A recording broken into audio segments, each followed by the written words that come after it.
అని మాత్రమే శాశ్వతంగా ఉంటాయి. పదవులు ఎవరికి శాశ్వతం కాదండి, పదములు మాత్రమే శాశ్వతంగా ఉంటాయి. మా వినుకొండలో పుట్టినటువంటి జాషువా గారు ఒక దళిత కవి. ఆయన అంటాడు ఒక చోట, కవియు మరణించే ఒక తార గగనానికి ఎగసి, రాజు జీవించు రాతి విగ్రహముల యందు, కవియు జీవించు ప్రజల నాలుగుల యందు అని. దాని అర్థం మనం గుర్తుపెట్టుకుంటే చాలు. తర్వాత ఈరోజు తెలుగు భాష అంతా కూడా ఎటో పోతుంది, తెలుగు భాష మాయమైపోతుంది, తెలుగు భాష అంతరించిపోతుంది, తెలుగు భాష కాలగర్భంలో కలిసిపోతుందో అని ఆవేదన చెందుతూ మనం కొన్ని పదాలు వాడుతున్నాం మాట్లాడేటప్పుడు. ప్రతి సభలో కూడా చాలా చోట్ల తెలుగు భాష సముద్రంలో కలవదండి, తెలుగు భాష కాలిపోదండి, గర్భంలో కలిసిపోదు. తెలుగు భాష కాలగర్భంలో కలిస్తే, తెలుగు భాష సముద్రంలో కలిస్తే, తెలుగు భాష కాలిపోతే మనం కాలిపోయినట్లే కదా.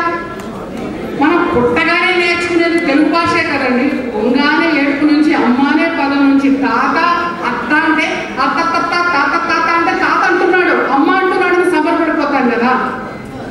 మరి అటువంటిది మన మేధస్సులోనే తెలుగు భాష ఉన్నప్పుడు, మన నాలుగు మీద తెలుగు భాష ఉన్నప్పుడు దాన్ని ఎందుకు మర్చిపోవాలండి మనం? దాన్ని మర్చిపోతే మనం మర్చిపోయినట్టే కదా. కాబట్టి తెలుగు భాష అయితే ఒకటి, ఆ తెలుగు భాషని మర్చిపోయి ఇంగ్లీషు పదాలు, హిందీ పదాలు, ఇంకేదో పదాలు, రకరకాల పదాలు వాడుతున్నారు. అవసరానికి అనవసరానికి అని కూడా మనం బాధపడుతున్నాం. ఎంత అలవాటు. మన ఇంగ్లీష్ మీడియం ఉందని అడిగి చేస్తున్నారు పల్లెటూళ్ళలో కూడా. ఆ ఊళ్ళో ఇంగ్లీష్ స్కూల్ లేకపోతే ఎంత దూరమైనా ఖర్చు పెట్టి అప్పులు చేసైనా చదివిస్తున్నారండి. నేనేమంటున్నానంటే, మీ అందరి తరఫున, మనందరి తరఫున నేనేం కోరుతున్నానంటే, మన తెలుగు జాతి తరఫున ప్రపంచంలో ఇవాళ ఎక్కడికైనా, మొన్నే యాలగడ్డ లక్ష్మీప్రసాద్ గారు మేమంతా కూడా అనేక మన అమెరికా దేశంలో అనేక రాష్ట్రాలు వెళ్ళడం జరిగింది. అనేక రాష్ట్రాల్లో తెలుగు అసోసియేషన్ ఒకటి పెట్టి చాలా గొప్పగా మన వస్త్రాభరణ, చీర, కట్టుబట్టుతోటి, చక్కటి తెలుగుతోటి వాళ్ళందరూ మాట్లాడుతున్నారు. వాళ్ళని అడిగితే 30 సంవత్సరాలు అయింది మేము వచ్చి, 40 సంవత్సరాలు అయింది మేము వచ్చి అని చెప్పారండి.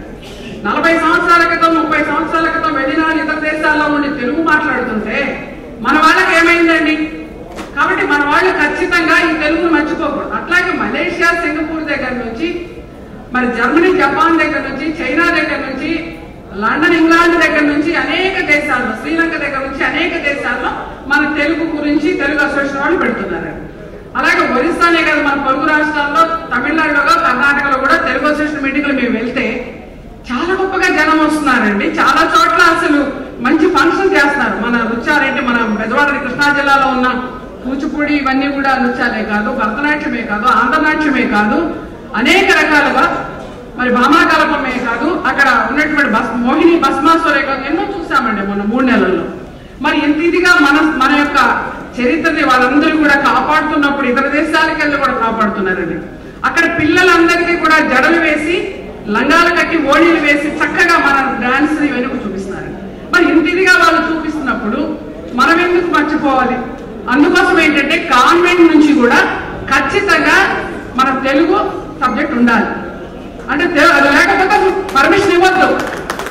చెన్నారెడ్డి గారు, హర్షవర్ధన్ గారు, మీరంతా కూడా అధికారులకు ఉన్నారు, మేము ఎమ్మెల్సీలకు ఉన్నాం. కావాలంటే శాసన మండలిలో బిల్లు పెట్టి మేము మాట్లాడతాం.